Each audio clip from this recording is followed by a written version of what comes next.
এ কথা অনিবার্য সত্য কথা।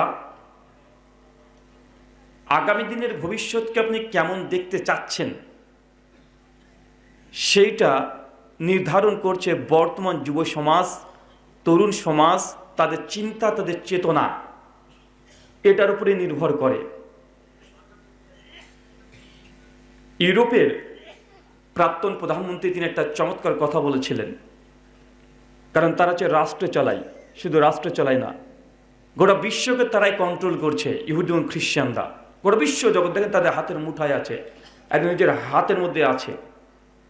ওখান থেকে তারা বাংলাদেশে কি হবে তারা নিজেরা নির্ধারণ করে, আর বাংলাদেশের মানুষ এটা করতে বাধ্য হয়ে যায়।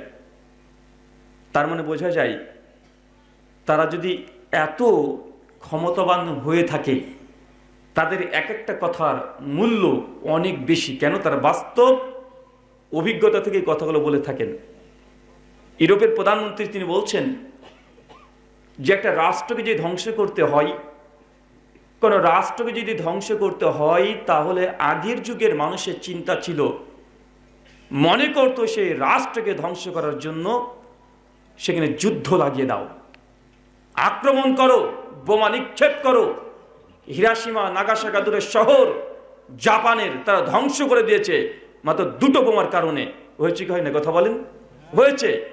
এক সময় দেখা যেত মানুষ একটা রাষ্ট্রকে দখল করতে হলে শুধু অস্ত্রের লড়াই, রক্তপাত, হত্যা, রাহাজানি, ক্ষমতার বল দিয়ে একজন রাষ্ট্র একটা রাষ্ট্রকে তার দখল করে নিত। ইসলামী ইতিহাস যদি দেখেন, গোটা ব্রিটিশ পশ্চিমা বিশ্ব তার দীর্ঘদিন ধরে ইসলামকে দমানোর চেষ্টা করেছে, ইসলামকে দুনিয়া থেকে মিটে দেওয়ার চেষ্টা অনেকবার করেছে। অনেকবার চেষ্টা করেও তারা বর্তমান যতই ইসলামের সমালোচনা করে না কেন, যতই মানুষকে বলুক তাদের মিডিয়ার মাধ্যমে, মুসলিম মানেই তারা জঙ্গি, মুসলিম মানেই এরা সন্ত্রাসী, মাদ্রাসা থেকে কেউ শিক্ষা নেই তাকে বলা হয় জঙ্গি। বড় বড় দাঁড়িয়ে আছে মানুষ মনে করে এটা জঙ্গি। ভাই মনে করছে কি করছে না? কথা বলেন। গোটা বিশ্বে মুসলিমদের একটা ইমেজ, মুসলিমকে ওসামা বিন লাদেন, এটা অমুসলিমদের কাছে মিডিয়া গোটা বিশ্ব জগতে এটা প্রচার করে দিয়েছে। মুসলিম মানেই গলা একটা তাবিজ থাকবে, সেন্ডু গেঞ্জি পরে থাকবে, একটা লুঙ্গি পরে থাকবে, হাতে একটা তরবারি থাকবে, আর নারেক তাকবীর আল্লাহু আকবার বলে সঙ্গে সঙ্গে একটা মানুষের গর্দন উড়িয়ে দিচ্ছে। বর্তমান গোটা বিশ্বে মুসলিম বলতে এটাই বুঝে। আছে না নাই? কথা বলেন। গোটা বিশ্ব জগৎ ইসলামকে চ্যালেঞ্জ করেছিল একটা সময়, বারবার চ্যালেঞ্জ করেছে ইসলামকে ধ্বংস করার জন্য অস্ত্রের ব্যবহার। সর্বশেষ তারা সিদ্ধান্তে এটাই উপনীত হয়েছে, এই জাতিকে লড়াই করে, যুদ্ধ করে, হত্যা করে, রাহাজানি করে এই জাতিকে নিমেষে শেষ করা সম্ভব নয়। চেঙ্গিস খান, হালাকু খান, এত বড় বড় গোটা বিশ্বের যারা শাসক, তাদের সঙ্গে মুসলিমদের লড়াই হয়েছে, কিন্তু দিন শেষে মুসলমান বিজয়ের পতাকা তাদেরই হাতে।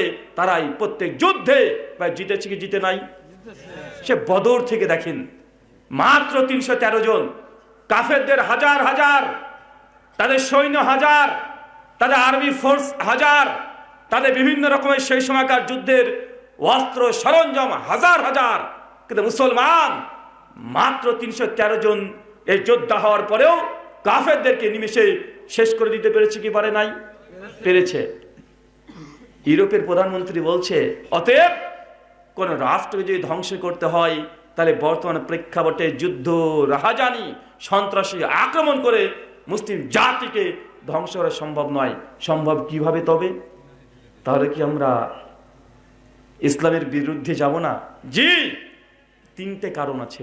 এক, মুসলিম কান্ট্রিগুলোতে যেসব অধিকাংশ মুসলমান, এই দেশের মুসলিম যুবকদের মধ্যে ঢুকিয়ে দিতে হবে নেশা। কি কথা বলেন? নেশা। যে জাতিকে যদি নেশাতে যদি আচ্ছন্ন করে দেওয়া হয়, যুবকদেরকে যদি এই নেশা দিয়ে আচ্ছন্ন করে দেওয়া হয়, তাদের মগজকে যদি নষ্ট করে দেওয়া হয়, নারী দিয়ে, উন্মুক্ত নারী, অবাধ মেলামেশা, নেশা করবে, নারীর কাছে যাবে, শুধুমাত্র দুটো জিনিস দিয়ে একটা রাষ্ট্রকে আগামী 100 বছরের মধ্যে নিমেষে ধ্বংস করা সম্ভব। বাংলাদেশের রিপোর্ট, ইনকিলাব পত্রিকা 2019, 11 ফেব্রুয়ারি, পৃষ্ঠা নম্বর 4, আপনাদের দেশের পত্রিকা। বাংলাদেশের বর্তমান 43% যুব সমাজ, তরুণ সমাজ মুসলিমদের মধ্যে নেশাতে আবদ্ধ আছে। কত পার্সেন্ট? 43%। অবাক! আপনি বলছেন বর্তমান বাংলাদেশের দ্রব্যমূল্য তো বৃদ্ধি কেন হচ্ছে?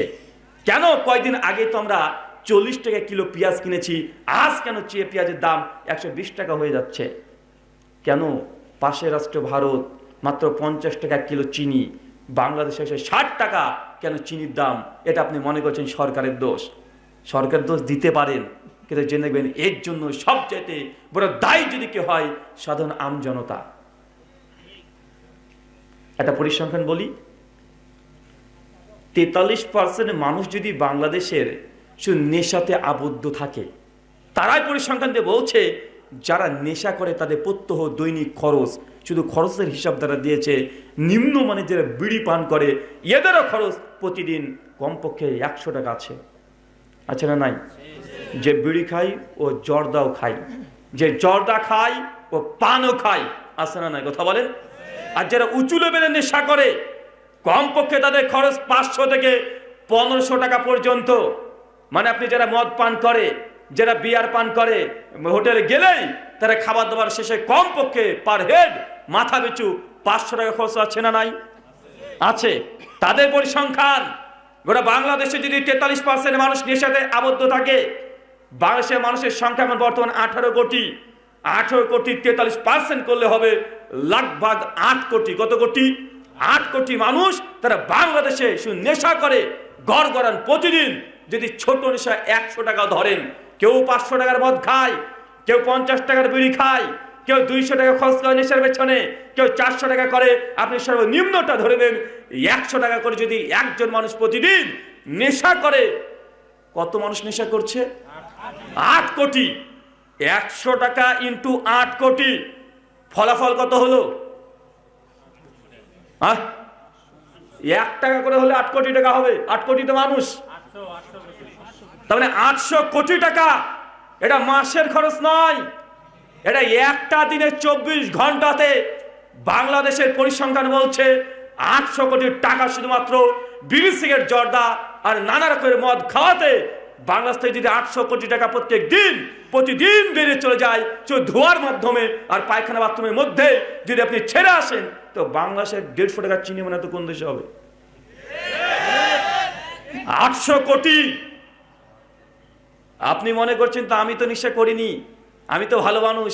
আপনি ভালো মানুষ, আপনার ছেলে যে মদখোর, আপনার ছেলে যে মদখোর, আপনার ভাতিজা মদখোর, আপনার আশেপাশে যারা আছে সবাই মাতাল।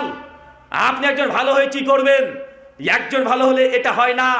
মনে রাখবেন, প্রতিবেশী যদি ভালো না হয়, তারা যদি আপনার ভালো না হয়, তারা যে মদ পান করছে, যে টাকা অপচয় করছে, এর একটা পার্সেন্টেজ কোন দিক দিয়ে আপনার ঘাড়ে চেপে বসে আপনি নিজে বুঝেন না কেন? এই দুনিয়া চলছে পুঁজিবাদী অর্থনীতি। মানে একজন ব্যক্তি যদি প্রতারণা করে, বাটপারি করে, ছিনতাই করে, এই টাকা জনসাধারণের মধ্যে একটা অংশ পড়ে যায়। আপনি বুঝতে পারেন না এই অর্থনীতি পুঁজিবাদী অর্থনীতি চলছে গোটা বিশ্বে।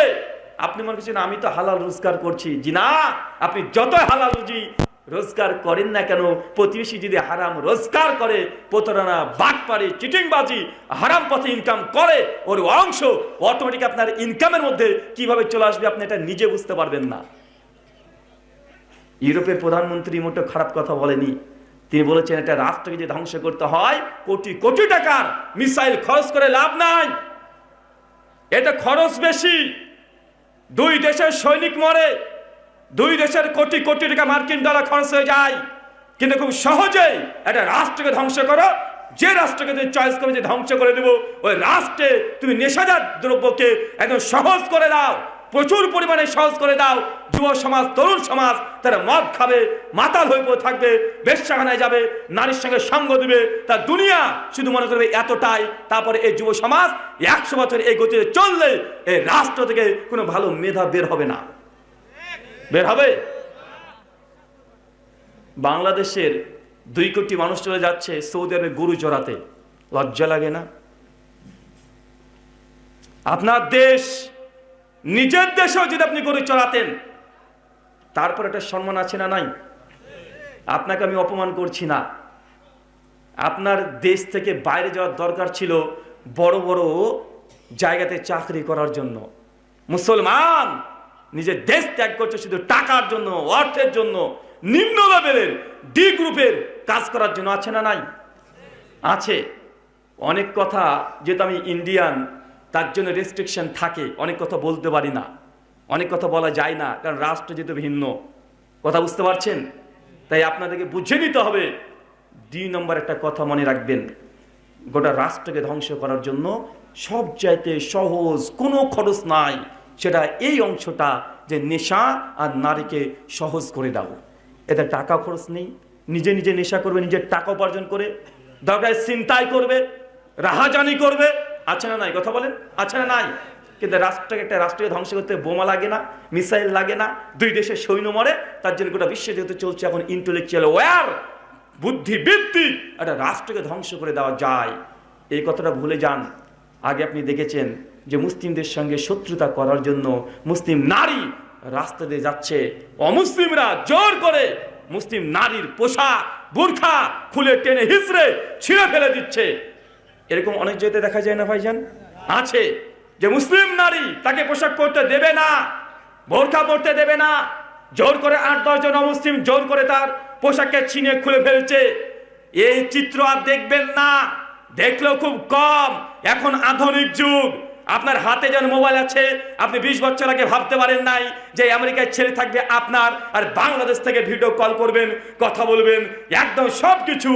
যুগটা এখন উন্নত। কি যুগ? কথা বলেন, উন্নত। হাতের মুঠোয় গোটা বিশ্ব জগৎ আছে। তার জন্য এখন চলছে শুধুমাত্র যুক্তি আর বিদ্যা আর বুদ্ধির লড়াই। এই গোটা বিশ্ব জগৎ, যার যত বেশি বুদ্ধি, যার যত বেশি চিন্তা শক্তি আছে, এরাই হচ্ছে আগামী দিনে গোটা বিশ্বজগৎকে পরিচালনা করবে। মুসলিম জাতি এখন আর মেয়েদেরকে অমুসলিমরা বোরখা টেনে হিচড়ে তারা খুলে ফেলে দিবে না, করতে পারে খুব কম। কি করবে? আপনার মেয়েকে, আপনার মেয়ের মগজে, আপনার ছেলের মাথার ভিতরে এমন কিছু শিক্ষা ঢুকে দিবে, এমন কিছু শিক্ষা ব্যবস্থা ঢুকে দেওয়া হবে, এমন কিছু চিন্তা ঢুকে দেওয়া হবে। আপনার মেয়ে স্কুল কলেজে পড়তে যাবে, পরে এমন কিছু শিক্ষা অর্জন করবে, এমন কিছু জেনে আসবে, আপনার মেয়ে নিজেই বাড়িতে এসে নিজের বোরখাটা নিজেই খুলে ফেলে বলবে বোরখার কি দরকার, নিজের চোখের হেফাজত করলেই এটা হয়ে যাবে আসল বোরখা। কথা বুঝতে পারলেন না? আপনার মেয়েকে জোর করে অমুসলিমরা বোরখা ছিনিয়ে ফেলে দিবে না, কারণ এইভাবে বোরখা জিনিস, বোরখা প্রথা, পর্দা প্রথা মুসলিমদের মধ্যে থেকে উচ্ছেদ করা সম্ভব নয়। জোর করে কোনো জিনিসকে, কোনো আদর্শকে পরিবর্তন করা যায় না। কিভাবে করতে হয়? বুদ্ধি দিয়ে, চিন্তা দিয়ে।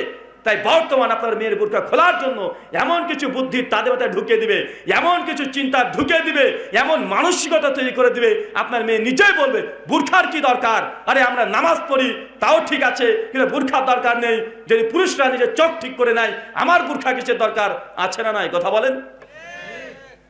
তারা দাবি করবে না যে তারা নাস্তিক, তারা দাবি করবে না তারা অমুসলিম, তারা বলবে আমরা মুসলমান। বর্তমান মিডিয়াতে যারা খবর পড়ে, টিভিতে যারা বিতর্ক করে দেখবেন, নিউজ চ্যানেলগুলো সবগুলো মুসলমান। আছে না নাই? কথা বলেন। আজ থেকে 20 বছর আগে বাংলাদেশে যারা খবর পড়তেন, মাথায় কাপড় থাকতো না। আগে আসসালামু আলাইকুম দিয়ে শুরু করতো, কত সুন্দর, তারাও খবর পড়তো। আজকের দিনে অনেকেই খবর পড়ছে। পার্থক্য বুঝতে পারছেন?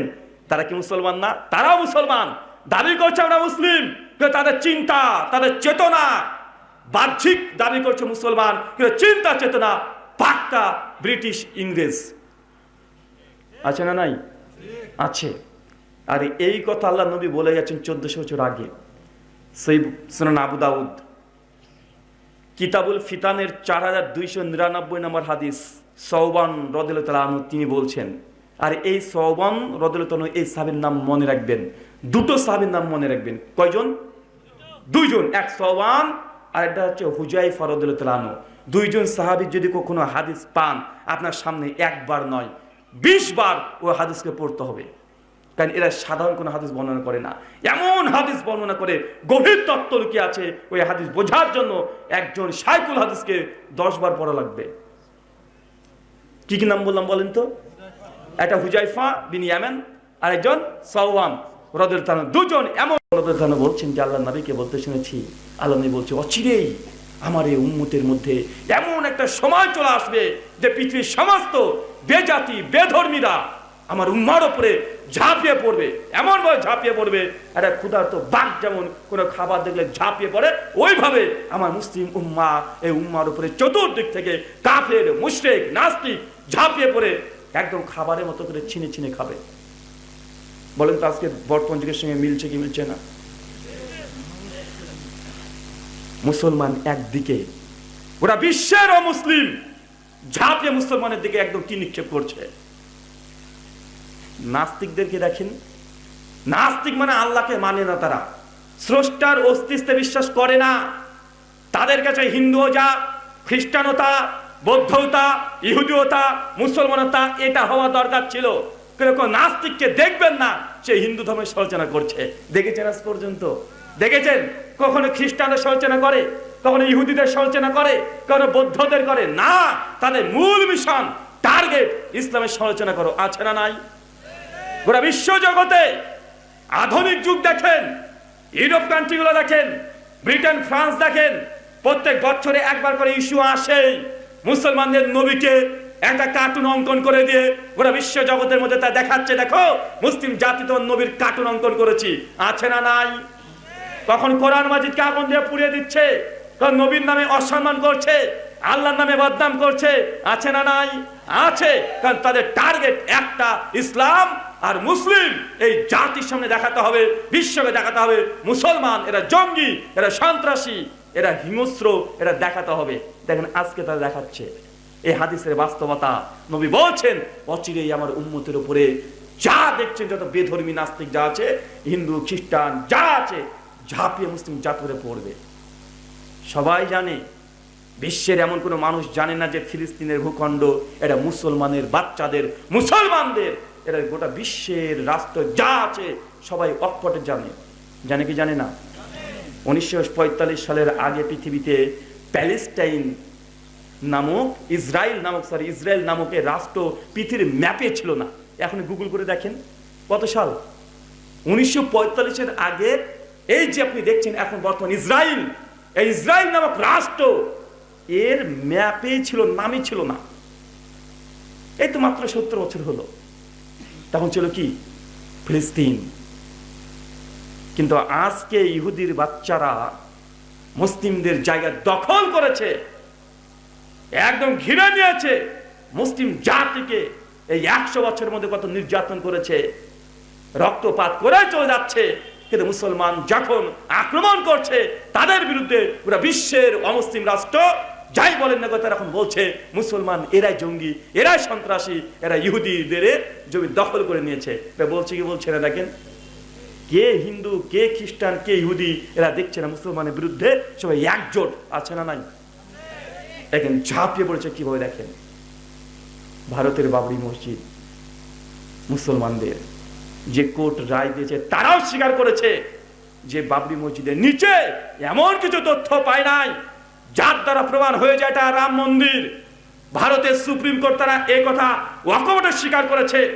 3 জন জাজ তারা বলেছে যে এমন কোন তথ্য আমরা পাই নাই, কোন নথিপত্র পাওয়া যায় নাই, ফরেন্সিক টেস্টের কথা বলছে না যে মসজিদের নিচে কোন মন্দিরের কোন অস্তিত্বই নাই।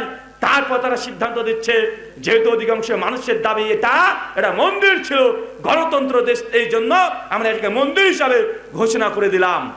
ওই দিকে আছে বাবরি মসজিদ ভারতের, আর এই দিকে আছে ফিলিস্তিনের জেরুজালেম মসজিদ। দুটো মসজিদ একটা মুশরিকরা আর একটা ইহুদিরা দখল করে বসে আছে, আছে না নাই? কথা বলেন, কে বাদ আছে?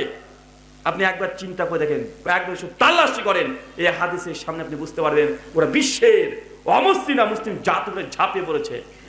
সাহাবা বলছে ইয়া রাসূলুল্লাহ, মুসলিম জাতির উপরে এই আক্রমণ হবে, সেই সময় কি আমরা মুসলমান সংখ্যাতে কম থাকবো? সেই সময় কি আমরা সাধারণ এই আজকের মতো 1000-2000 মানুষ মুসলমান থাকবো?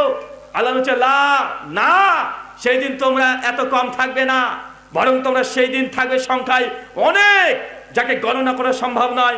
এত পরিমাণে মুসলমান গোটা বিশ্বে ছড়িয়ে পড়বে, আমার মধ্যে ছড়িয়ে পড়বে, তারপরেও মুসলিম জাতি বেদরবিদের হাতে মার খাবে। আল্লাহ নবী তখন বলছেন, তোমরা সংখ্যায় হবে বেশি, তবে স্রোত যেদিকে যেমন ভাসে, স্রোতের সঙ্গে সঙ্গে আগাছা যেমন চলে যায়, আমার উম্মাহ হয়ে যাবে আগাছার মতো। চাচা আগাছা বোঝেন? আগাছা বোঝেন না?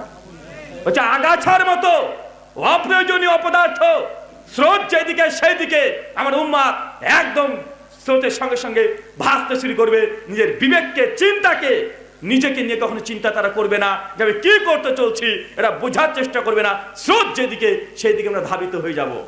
আছে না নাই? দেখেন বর্তমান প্রেক্ষাপট দেখেন, মুসলমান দেখতে মুসলমানের মতো, চিন্তা হচ্ছে পাক্কা ইংরেজ ব্রিটিশের মতো। আছে না ভাইজান? আর তারা এটাই চায় তোমার সুরাত মুসলিম থাক, কিন্তু এমন চিন্তা, এমন চেতনা, এমন শিক্ষা ব্যবস্থা তৈরি করে দাও, মুসলমানদের ঢুকেই এদের মধ্যে প্রবেশ করে মুসলিম জাতির ব্রেনকে শেষ করে দাও।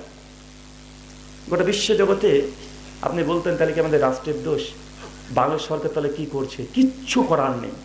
আপনিও যদি ক্ষমতা চলে যান, আপনি এগুলো করতে বাধ্য। কেন জানেন? একটা হাদিস মনে পড়ে, সেই মুসলিমে 2539 নম্বর হাদিস। আল্লাহ নবী বলছে, অচিরেই এমন একটা সময় আসছে আমার উম্মতের উপরে, যে হত্যাকারী জানবে না কেন ব্যক্তিকে হত্যা করলাম, আর যে হত্যা হয়ে গেছে সেও বুঝবে না কোন অপরাধে আমাকে হত্যা করা হলো। এটা হচ্ছে বাস্তব নমুনা কিয়ামতের একটা আলামত। অচিরেই এমন একটা সময় আসছে, মুসলমান আমার উম্মতের উপর সময় দেখবে তারা, যে ব্যক্তি হত্যা করছে, আমি আপনাকে হত্যা করছি, আপনাকে কেন যে হত্যা করছি, আমি হত্যা করে আমি নিজে বুঝবো না কেন আপনাকে হত্যা করছি আমি। আর আপনি যে হত্যা হয়ে গেলেন, আপনিও বুঝবেন না কেন আপনি হত্যা হলেন, কোন অপরাধে আপনাকে হত্যা করা হলো, আপনি নিজে বুঝবেন না। এই হাদিসের বাস্তব অবস্থা আপনি এখন বুঝতে পারবেন। দেখবেন রাস্তাতে যাচ্ছেন, অনেক পুলিশ থাকে না ভাইজান? পুলিশ থাকে না? থাকে। দেখবেন গভীর রাত্রি তবে ট্যাক নিয়ে চলে যাচ্ছেন, পুলিশ লাঠি নিয়ে দাঁড়িয়ে আছে, দে টাকা দে, দে টাকা দে, 100 200 ভাই সাদা তুলছে কি তুলছে না, তুলছে কি তুলছে না। আপনি পুলিশকে গালি দিচ্ছেন, আরে পুলিশে এসছে সুদখোর, হারামখোর, পুলিশকে আপনি গালি দিচ্ছেন। কিন্তু আপনি জানেন এই পুলিশ যে চাঁদা তুলছে, এই পুলিশটা নিজে মাজলুম। কিভাবে?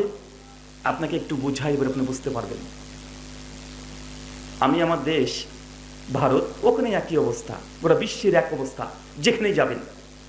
আমার একটা বন্ধু আছে, সে পুলিশের কাজ করে। আমি তাকে বললাম যে ভাইজান, এই রাত্রিবেলা তো আপনাদের অত্যাচার, তো বাড়ি থেকে বের হতে পারি না। ওই যে কেন রে ভাই? আচ্ছা গাড়ি নিয়ে গেলে 10 কিলোমিটার পর পর আপনার দাঁড়িয়ে থাকেন রাত্রিবেলাতে, টাকা না দিলে গাড়ি ছাড়েন না। আরে এরকম কেন? উনি আমার বন্ধু মানুষ, সেই জন্য বলছে ভাইজান আসলে এই বিষয়টা আপনি বুঝতে পারবেন না, আপনাকে খুলে বলি। আচ্ছা বলো। ও তখন দুঃখ করে বলছে, চিন্তা করেন, ও চাঁদা মাছ চাঁদা তুলছে, ও দুঃখের কথা আমাকে বলছে। বলছে রাহুল ভাই, আসলে এবার চাঁদা তুলতে আমরা বাধ্য হই। কেন বাধ্য হন ভাই? যে দেখ, আসলে যখন গাড়িতে যে চাঁদা তুলি না ভাই, এই অনর্থক ভাই কোনো মানুষকে আমরা তুলে দিয়ে, চায়ের দোকানে চা পান করছে ভালো মানুষ, তুলে নিয়ে চলে গেলাম গাড়িতে, থানাতে নিয়ে গিয়ে তাকে 3 দিন জেলে রেখে তারপর ছুটি দিচ্ছি। আসে না নাই কথা বলেন? ওই পুলিশ আমার বন্ধুটা বলছে, কারণ আমাদের উপরে চাপ থাকে, প্রত্যেক মাসের শেষে একজন ব্যক্তি, একজন এসআইকে কমপক্ষে এতগুলো অপরাধীকে জেলে ঢুকাতে হবে। এখন আমরা কাউকে পাই না, কি করব? মাস শেষ হওয়ার আগে ভালো মানুষ 2-4টা তুলে নিয়ে চলে যাই। আর এটা যদি না করি তাহলে আমাদের প্রমোশন হবে না, আর প্রমোশন না হলে চাকরিতে আমাদের বেশি অর্থ আসবে না। আর বর্তমান জামানায়, বর্তমান যুগে এই 8-10 হাজার টাকা দিয়ে কি হবে? সংসার কি চলবে? তাই জন্য বাধ্য হয়ে আমাদের সাধারণ ভালো মানুষকে তুলে নিয়ে গিয়ে নিজের প্রমোশন বাড়ানোর জন্য এগুলো আমাকে করতে হচ্ছে। ভাই এই পুলিশটা কি মাজলুম না? তাহলে নিজেই নিজে মাজলুম কি মাজলুম না? নিজেই মাজলুম। বলছে আমরা চাঁদা বিঘাতে তুলছি না, কারণ একটা থানা চালাতে কমপক্ষে প্রত্যেক মাসে কয়েক লক্ষ টাকা খরচ আছে। থানাতে ইলেকট্রিক বিল আছে, থানাতে মানুষ যাতায়াত করছে, থানাতে এই বিল ওই বিল, কমপক্ষে 1 লাখ একটা খরচ থানাতে। এই বিল কোথায় পাবো? আমি বলি কেন সরকার দেয় না? ওইটা সরকার তো দেয়, সরকারের কাছ থেকে আস্তে আস্তে ওই টাকা আগে ভাগাভাগি করে শেষ হয়ে যায়, থানা পর্যন্ত আসেই না। এখন আমরা কি করব? আমরা বাধ্য, থানা চালাতে হবে। পুলিশের গাড়িটা চলছে, পেট্রোল লাগে, তেল গ্যাস লাগে। এখন এগুলো আমরা কিভাবে করব? এই জন্য বাধ্য হয়ে রাস্তাতে নেমে যাই। আমরা টাকা তুলি, যা তুলি এটা না, বিভিন্ন খাতে এগুলো ব্যবহার হয়ে যায়, খরচ হয়ে যায়। তো ভাই এই জন্য এইভাবে টাকা তুলতে হয়। এখন বলেন এই পুলিশ যে টাকা তুলছে রাস্তাতে, এ মাজলুম না? এ নিজে মাজলুম। এ নিজে মাজলুম হয়ে আরেকজনের উপরে জুলুম করছে। আশ্চর্য না ভাই? যে জুলুম করছে সে নিজে মাজলুম। মাজলুম হওয়ার পরে সে নিজে জুলুম করছে। এই যে বর্তমান পৃথিবীর অবস্থা, এই পুঁজিবাদী অর্থনীতি, এই ভোগবাদী দুনিয়ার পেছনে মানুষ যুবসর ছুটছ, এটা হচ্ছে তার বাস্তব ফল। তুমি একজন মানুষকে হত্যা করবা, তুমি জানছো না কেন হত্যা করছো, আর যে হত্যা হচ্ছে সেও বুঝবে না কেন তাকে হত্যা করা হলো। আপনি চলে যান হসপিটালে, সব জায়গায় এক। ডাক্তারকে বলছেন যে ডাক্তার, মানে আমার মেয়েটা প্রেগনেন্ট ছিল বা আপনার স্ত্রী প্রেগনেন্ট ছিল, নিয়ে চলে গেছেন হসপিটালে। স্ত্রী বাড়িতে ভালোই ছিল, যখনই হসপিটালে ভর্তি করে দিয়েছেন, নার্সিং হোমে ভর্তি করে দিয়েছেন, সংসার ডাক্তার একটু কি কি করলো, ক্যামেরা ট্যামেরা দেখি একটু দেখে বলছে, আরে সর্বনাশ, আপনার ছেলে একদম নারীটাকে জড়িয়ে নিয়েছে, পাটা উপরে হয়ে গেছে, মায়ের শরীরে রক্ত কমে গেছে, পানি বেড়ে গেছে, আপনার ছেলেকে এখনই একদিনের মধ্যে একে সিজার করে বাচ্চাকে নিয়ে আসতে হবে, মা বাচ্চার যে কোনো একজন মারা যাবে। এগুলো তো কমন না ভাইজান? কমন কি কমন না? অথচ আপনার স্ত্রী বাড়িতে ভালোই ছিল, মাত্র গাইতে নিয়ে গেছেন, ভালো শুয়ে আছে, কিন্তু আপনাকে বলে দিবে যে একে সিজার করতে হবে। আপনি বলছেন যে দেখো আগেকার মেয়ের তো কত তো নর্মালি 10টা 12টা করে সন্তান দিয়ে দিয়েছে, এখন নার্সিংহোমে গেলেই সিজার করতে হচ্ছে। ভাই এই ডাক্তার যে সিজার করছে নিজেই মাজলুম। কথা বুঝতে পারছেন? এ কি বলেন তো, নিজেই মাজলুম। কেন? কোটি কোটি টাকা খরচ করে সে ডাক্তারি পেশায় গিয়েছে, 20 লাখ 30 লাখ ঘুষ দিয়ে সে ডাক্তারি পাস করেছে, কিচ্ছু করার নেই। তার বাপ তার পেছনে খরচ করেছে কয়েক কোটি টাকা, তারপরে সে ডাক্তার হয়েছে। কিন্তু ডাক্তার হলেই হয় না, ডাক্তার হওয়ার পরে একটা নার্সিং হোমের দরকার আছে। আর নার্সিং হোম যারা করছে, এটা রাষ্ট্রীয়ভাবে এই কথা জেনে রাখেন, রাষ্ট্র তো এই নার্সিং হোম প্রেসার করবে যে তোমরা এই হসপিটালে নার্সিং হোম আছে, কমপক্ষে প্রেগনেন্সি যাদের আছে, বাচ্চা প্রসব করার জন্য 60% আগে সিজার করতে হবে। সিজার যদি 60% নার্সিং হোম এই কাগজ দেখাতে না পারে, ডেলিভারি দেখাতে না পারে, এই নার্সিং হোমকে পারমিশনই দিবে না। কথা বুঝতে পারলেন না মনে হয়? আমার আলোচনা আমি আগে বলেছি একটু কঠিন এবং গভীর হবে, আনন্দ খুশি পাবেন না। বর্তমানে আপনার বাস্তবতা দেখাচ্ছে যুব সমাজকে, তরুণ সমাজ, এই প্রেক্ষাপটকে তোমাদেরকে হাতে নিয়ে চলতে হবে। এই চিন্তা যতক্ষণ সঠিক না হবে ততক্ষণ এই জীবনের বাস্তবতা বুঝতে পারবে না। যতক্ষণ পর্যন্ত এই দুনিয়া কিভাবে চলছে, কেন এই কারণগুলো ঘটছে, যতক্ষণ না বুঝতে পারবে ততক্ষণ এই বাস্তব দুনিয়াতে চলা খুবই কঠিন। তুমি কে সত্যবাদী কে মিথ্যাবাদী বুঝতে পারবা না।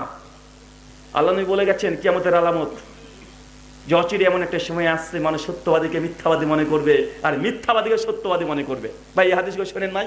বারবার কতবার শুনেছেন। বাস্তব জীবনে আপনাকে দেখতে হবে। তাই আপনাকে বর্তমান বিশ্ব কিভাবে চলছে এই চেনাটাই এই দুনিয়াতে বেঁচে থাকা, দুনিয়ার সঙ্গে লড়াই করা, দুনিয়ার যা চলছে এগুলোকে দেখার জন্য আপনাকে আলাদাভাবে চিন্তা করতে হবে। এখন বলেন তো, একটা নার্সিং হোম যিনি মালিক, কোটি কোটি টাকা দিয়ে নার্সিং হোম খুলছে, কিন্তু তারপরে পেশার আছে 60% বাচ্চা এটা ডেলিভারি করতে হবে সিজারে। যে 60% দেখাতে না পারে এই নার্সিং হোমকে পুঁজিবাদী অর্থনীতি বন্ধ করে দেবে, পারমিশনই দিবে না। এখন নার্সিং হোমের মালিক কি করবে? কি করবে বলেন তো ভাইজান? তার ব্যবসাকে ঠিক রাখার জন্য, তার ব্যবসাকে ঠিক রাখার জন্য সেও বাধ্য হয়ে যাচ্ছে। ডাক্তার বুঝতে পারছে না এটা নর্মাল ডেলিভারি হবে, একটু চেষ্টা করলে ডেলিভারি হয়ে যাবে, কিন্তু ডাক্তারের কিছু করার নেই। ও তো কোটি কোটি টাকা খরচ করে ডাক্তার হয়েছে। যদি সে এই সিজার না করে তাহলে তাকে নার্সিং হোমে তাকে ডাকবেও না, তার ইনকামও বন্ধ হয়ে যাবে, তাকে ফুটপাতে না খেয়ে মরতে হবে। এই যে ডাক্তার এই নার্সিংয়ের সঙ্গে সেইভাবে সেও চুক্তি করছে। ভাই ডাক্তার তাহলে মাজলুম না? কথা বলেন। সব পেশাতে মাজলুম। রাস্তাতে যান, ফুটপাতে যান, 50 টাকা কিলো পেয়ারা আপনার 70 টাকা চাচ্ছে, 20 টাকা বেশি। কেন? কারণ যিনি ব্যবসা করছেন উনিও ওই রাস্তাতে যারা আছে সিন্ডিকেট, ওরা এসে প্রতিদিন 200 টাকা করে তার কাছে টাকা তুলে নিয়ে চলে যাচ্ছে। এখন ও কি করবে? ও 20 টাকা দাম বাড়িয়ে দিয়েছে। কথা বুঝতে পারছেন কি আমার কথাগুলো? এটা কি বলেন তো? গোটা বিশ্ব জগতে এইভাবে চলছে, এটাকে বলা হয়। আর এটাকে আপনাকে এইভাবে বুঝতে হবে যে আজকে জুলুম করছে এই ব্যক্তি নিজেই মাজলুম, মাজলুম হয়ে সে একজন উপরে জুলুম করছে। এটা হচ্ছে বর্তমান গোটা বিশ্বের এই ক্যাপিটাল অর্থনীতির, ভোগবাদী পুঁজিবাদী অর্থনীতি, এইভাবে মানুষকে একদম হাতের আঙ্গুলে তারা নাচাচ্ছে। আল্লাহ সুবহানাহু ওয়া তাআলা আমাদের যুব সমাজ, তরুণ সমাজকে এই কথাটা বোঝার তৌফিক দান করে, সকলে পড়ি আমিন। সম্মানিত সুধী, আমাদের করণীয় কি? আমাদের মূল করণীয় অনেকগুলো আছে। এক, যুব সমাজকে নেশা এই জিনিসটাকে পুরো ডিনাই করতে হবে। কি করতে হবে? কারা কারা বিড়ি খান একটু হাত তোলেন তো। কারা কারা বিড়ি খান হাত তোলেন।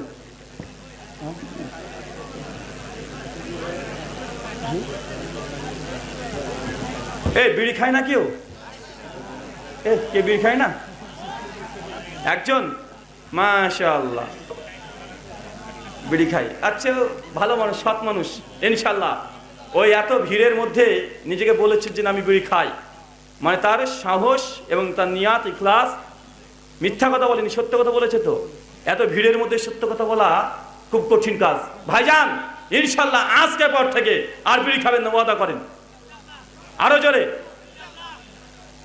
বাঙালির ইনশাল্লাহ কিন্তু উল্টো। বাঙালির ইনশাল্লাহ মানে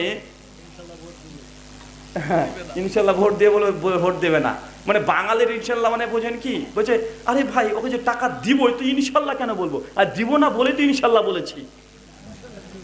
কথা বুঝতে পারলেন ভাইজান? বলছে টাকা যদি দেবো তো ইনশাল্লাহ কেন বলবো, আমার নিয়াত তো আছে দেবো। দেখুন ইনশাল্লাহ বাঙালি বলে না, কোন সময় ইনশাল্লাহ বলে? যে কাজটা করবে না ওইখানে ইনশাল্লাহ বলে। বা আপনি কি ওই দলে? হ্যাঁ, বলে ইনশাল্লাহ, ইনশাল্লাহ ছেড়ে দিলাম, ইনশাল্লাহ ছেড়ে দিলাম, আল্লাহ কবুল করো, আমিন, আল্লাহ কবুল করো, আমিন। ইনশাল্লাহ আজকের এই আলোচনা সভা থেকে একজন যদি পরিবর্তন হয়, একজন যদি পরিবর্তন হয়ে যায়, আল্লাহ সুবহানাহু ওয়া তাআলা ওই ব্যক্তির রিজিকে তুমি বরকত দান করে, চলে বলি আমিন। আল্লাহ তার পরিবার তুমি শান্তি অবতীর্ণ করে, চলে বলি আমিন। আল্লাহ তার উপরে যে ঋণ আছে সমস্ত ঋণকে তুমি তুলে নাও, সকলে বলি আল্লাহুম্মা আমিন। আল্লাহ আমাদের এই গুনাহ, আমরা আজ থেকে প্রত্যেকটা গুনাহ, নেশার দ্রব্য যা আছে সবগুলো ত্যাগ করে দিলাম, আমরা ত্যাগ করে দিচ্ছি। আল্লাহ আমাদের রিজিকে তুমি আরো বরকত দান করে, সকলে বলি আমিন। সম্মানিত সুধী, আপনাকে আলোচ্য বিষয় যুব সমাজের অধঃপতনের কারণ, তার পূর্বে বিশ্ব রাজনীতি, বিশ্ব কিভাবে চলছে আপনাকে এইটা দেখানোর চেষ্টা করলাম। প্রথম কথা মনে রাখবেন, মানুষকে আল্লাহ তিনটে ভাগে ভাগ করেছে। কয়টা ভাগে? মানুষের সময়কে তিনটে ভাগে ভাগ করা হয়েছে। এক, একদম বাল্যকাল, যেটা দুর্বলতা দিয়ে তৈরি। দুই, শক্তিমত্তা। তিন, আবারও দুর্বলতা। কয়টা বললাম? তিনটা। এক, মানুষ যখন জন্মগ্রহণ করছে, ছোট্ট সদ্যজাত সন্তান, তার দুই চোখ আছে, দুই হাত আছে, দুই কান আছে, তার পা আছে, তারপরে এই ছোট্ট সদ্যজাত সন্তান ভাই মানুষের উপকার করতে পারে? মানুষের ক্ষতি করতে পারে? ইচ্ছে হলে এক গ্লাস পানি পান করে খেতে পারবে? জোরসে হাঁটাহাঁটি করতে পারবে না। একদম দুর্বল মানুষ যখন তৈরি হয়, মাঝখান যখন 20 বছর পার হয়ে যায়, 20 থেকে 40 বছর এই সময় শক্তিমত্তা, এত ক্ষমতা, এত পাওয়ার, এত চিন্তা শক্তি, চিন্তা এত দীর্ঘ করতে পারে যে এর সঙ্গে আর কেউ পারে না। আছে না নাই? আবার মানুষ যখন মৃত্যুর দিকে ঝুঁকে যায়, মানুষ তখন দুর্বল হয়ে যায় না? কথা বলেন। দেখেন আজকে চাচারা এসেছে, আজকে আমার পাশে চাচা আছে, চাচা এক সময়তে ছিল 200 মিটার রানে উনি প্রাইজ নিয়েছে। আজকে পারবে? আজকে পারবে? তার দৃষ্টির সময় একসময় খুব প্রখর ছিল, আজকে তার দৃষ্টিশক্তি সে আছে না। তাহলে মানুষকে সৃষ্টি করছে দুর্বলতা দিয়ে, আবার শেষ করে কি দিয়ে? কি দিয়ে? দুর্বলতা দিয়ে। মাঝখানে আল্লাহ 20-25 বছর সময় দিয়েছে, যেটা যৌবন সময়, যেটা সবচেয়ে শক্তিমত্তা, যেই সময় চিন্তা, এমন চিন্তা করতে পারবে একজন ব্যক্তি দ্বারা গোটা বিশ্বকে পরিবর্তন করে সম্ভব। আছে না নাই? আছে। এক ডাক্তার জাকির নায়েক গোটা বিশ্ব জগতে মুসলিম জাতির সম্মানকে, একদম সম্মানকে উপরে তুলতে পেরেছে কি পারে নাই? গোটা বিশ্বকে পরিবর্তন করার জন্য 10 জন লাগে না, একজনই যথেষ্ট। একজনই যথেষ্ট। এক ডক্টর জাকির নায়েক যখন দাঁড়িয়ে গেলেন ইসলামের পক্ষে কথা বলতে, পুরো বিশ্বের যত হিন্দু ধর্মের লোক বলেন, খ্রিস্টান বলেন, নাস্তিক বলেন, এক জাকির নায়েকের কাছে সবগুলো মাথা নত করে গিয়েছে কি যায় নাই? কিসের জন্য এমনি হয়েছে? তোমার তো মদখোর, তোমার তো গাঁজাখোর, তোমার মতো মেয়ের পেছনে ঘুরে বেরিয়েছে না। ডক্টর জাকির নায়েক প্রথম বক্তৃতা দিচ্ছে 22 বছর বয়সে। কয় বছর বয়সে? 22 বছর বয়সে। তুমি তো 22 বছর বয়সে তুমি 10খানা গার্লফ্রেন্ড নিয়ে ঘুরে বেড়াচ্ছ। ডক্টর জাকির নায়েক যদি 22 বছরে বক্তৃতা শুরু করে, পড়াশোনা শুরু করেছে ইসলাম নিয়ে কতদিন আগে? কমপক্ষে আরো 4-5 বছর লেগেছে। মানে 17 বছর থেকে 22 বছর, 5 বছর ডক্টর জাকির নায়েক রিসার্চ করছে, পড়াশোনা পেছনে সময় দিয়েছে। ডক্টর জাকির নায়েক গোটা বিশ্ব জগতে একাই মুসলিম জাতির সম্মানকে উঁচু করেছে। যে সময় পড়াশোনার সময় যুব সমাজ, তরুণ সমাজ ওই সময় নেশা নারীর পেছনে দিয়ে শেষ করে দিয়েছে। রাত ভোর একদম রাত্রি 11টা থেকে ফজর পর্যন্ত মেসেঞ্জারে গল্প চলছে, আছে না নাই? এই যে সারা রাত্রি ধরে সময়কে ব্যয় করলে কি উপকার হলো? তোমার কি উপকার হলো? তোমার পরিবারের কি উপকার হলো? তোমার জাতির কি উপকার হলো? 4 আনা উপকার হয়েছে? 4 আনা উপকার করতে পেরেছো? 4 আনা উপকার হয় নাই। কিন্তু এই সময় যদি জ্ঞান চর্চার পেছনে সময় দিতে, একটু যদি পড়াশোনা করতে, তোমাকে বলছি না কোরআন পড়তে, তুমি ভৌত বিজ্ঞান পড়ো, জীবন বিজ্ঞান পড়ো, অর্থনীতি পড়ো, রাষ্ট্রনীতি পড়ো, দর্শন পড়ো, কিছু একটা পড়ো, যে ব্যক্তি শিক্ষিত মানুষ আল্লাহ তোকে কখনো কোনো সময় ঠেকিয়ে দেয় না। তুমি যদি এখন ভৌত বিজ্ঞানটাই পড়ো, জীবন বিজ্ঞানটাই যদি পড়ো, এই ভৌত বিজ্ঞান, জীবন বিজ্ঞান, এই বিজ্ঞানের আলোকে তুমি পরে যখন কোরআন পড়বে, কোরআন থেকে তখন আলাদা হয়ে বুঝতে পারবে। পারবে কি পারবে না কথা বলেন? ডক্টর জাকির নায়েকও কোরআন পড়েছে, হুজুররাও কোরআন পড়ে। জাকির নায়েকের বুঝ আর হুজুরের বুঝ কি এক না আলাদা আছে? জাকির নায়েক যে কোরআন পড়ে বিজ্ঞান খুঁজে পায়, আমরা সাধারণ হুজুর যারা আছে আমরা ওই কোরআনটা পড়লে জাহান্নামের আগুন দেখতে পাই, আছে না ভাইজান? ডক্টর জাকির নায়েক একটা আয়াত বলবে কোরআনে, বারবার দেখবেন সূরা নিসা 56 নম্বর আয়াত। আল্লাহ কোরআনে বলছে, বারবার এই কথা বলছে যে মানুষকে আমি কিয়ামতের মাঠে আবার দ্বিতীয়বার তুলবো, তারপর তাকে জাহান্নামে নিক্ষেপ করে দেব, তার এই চামড়া যেন পড়ে গলে ছাই হয়ে যাবে। আমি আল্লাহ নতুন করে এই চামড়া মানুষের শরীরে আবার দিয়ে দেবো, যেন তারা আযাব ভোগ করতে পারে।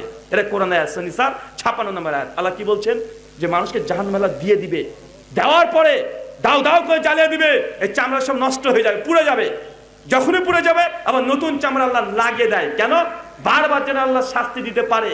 তা আমি একজন হুজুর, আমি কি বুঝবে করে নেয় পরে, বাপরে বাপ, জাহান্নামের এত আগুন, জাহান্নামে বারবার আল্লাহ জ্বালাবে, পুড়াবে, আবার চামড়া দেবে, আমরা এটাই বুঝবো। জাকির নায়েক কিন্তু এটা বুঝেনি। কি বুঝেছে?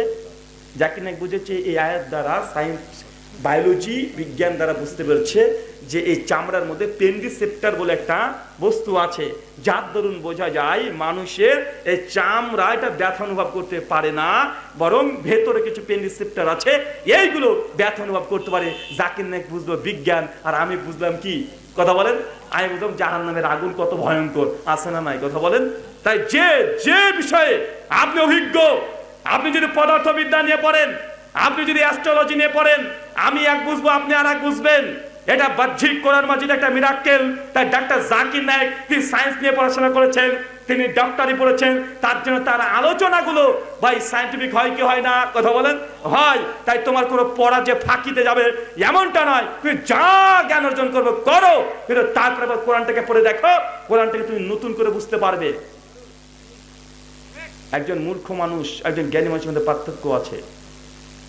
মনে রাখবেন, বুদ্ধিমান ব্যক্তির কাছে বড় মিসাইলও অনেক সময় কাজ করে না। আপনার যদি বুদ্ধি থাকে, কি একজন গুলি মারছে, আপনাকে গুলি করে উড়িয়ে দিবে, আর আপনি জানছেন যদি গুলি করে দেয় লেগে গেলে মারা যাব। এটা দেখছেন পাশে, দেখছেন যে একটা বড় নদী আছে, বুদ্ধিমান হলে কি করবেন? কথা বলেন? ঝাঁপ দিয়ে দিবেন না? আপনি ঝাঁপ দিয়ে দিবেন যে না, গুলি করলে মরে যাবো নিশ্চিত, ঝাঁপ দিয়ে আপনি বেঁচে যেতে পারেন। পারেন কি পারেন না? পারেন। তাই বুদ্ধিমান আর মূর্খের মধ্যে পার্থক্য আছে। তাই যুব সমাজ আগামী দিনের ভবিষ্যৎকে পরিবর্তন করতে হলে পড়াশোনা মাস্ট লাগবে, 100% পড়াশোনা লাগবে। জ্ঞান অর্জন ছাড়া একটা রাষ্ট্রকে আগামী দিনে তুমি সুন্দর করে তোলা সম্ভবই নয়। ডক্টর জাকির নায়েককে কেউ চিনত না। কিসে চিনেছে? কথা বলে, কিসে চিনিয়েছে? কিসে চিনিয়েছে ডক্টর জাকির নায়েককে? লোকটাকে দেখতে খুব স্মার্ট, ভালো না? তিনি অত সুন্দর না? সুন্দর? তার ফিগার কি খুব সুন্দর ছিল? না, একদম কঙ্কাল, খোঁচা খোঁচা দাড়ি, লম্বা লম্বা। প্রথম যখন ডক্টর জাকির নায়েক বক্তৃতা দিয়েছে, গালে মুখে কিছু মাংস নাই, পেটে কোনো মাংস নাই, ঠ্যাং ঠ্যাং করছে একটা লোক, একটা বগের মতো দাঁড়িয়ে আছে, একটা কোট পরেছে, টাই পরেছে, দেখেই যেমন কেমন লাগছে, কিন্তু ওকে মানুষ চিনেছে ওর জ্ঞানের কারণে। কিসের কারণে? জ্ঞানের কারণে। ভাই আমরাও তো পড়ি, কিন্তু মনে থাকে না যে এই তো আপনার রোগ, তাই না ভাইজান? আমরাও তো পড়ি, কিন্তু পড়া পড়ে মনে থাকে না, কি করব? আব্দুল ইবনে মাসউদকে জিজ্ঞাসা করছে ইকরামা, তার ছাত্র, যে ইবনে মাসউদ আমরা পড়াশোনা করি কিন্তু মুখস্থ থাকে না, কি করব? করণীয় কি? ইবনে মাসউদ রাদিয়াল্লাহু তাআলা বলছেন ছোট ছোট গুনাহ থেকে দূরে থাকো, স্মৃতিশক্তি বৃদ্ধি পাবে। যুব সমাজ, গুনাহ না ছাড়লে ইলমের যে নূর, ইলমের যে জ্যোতি, আলো, আল্লাহ তোমার অন্তরে দেবে না। কথা বুঝতে পারছেন না? যদি স্মৃতিশক্তি বাড়াতে চান কি করতে হবে?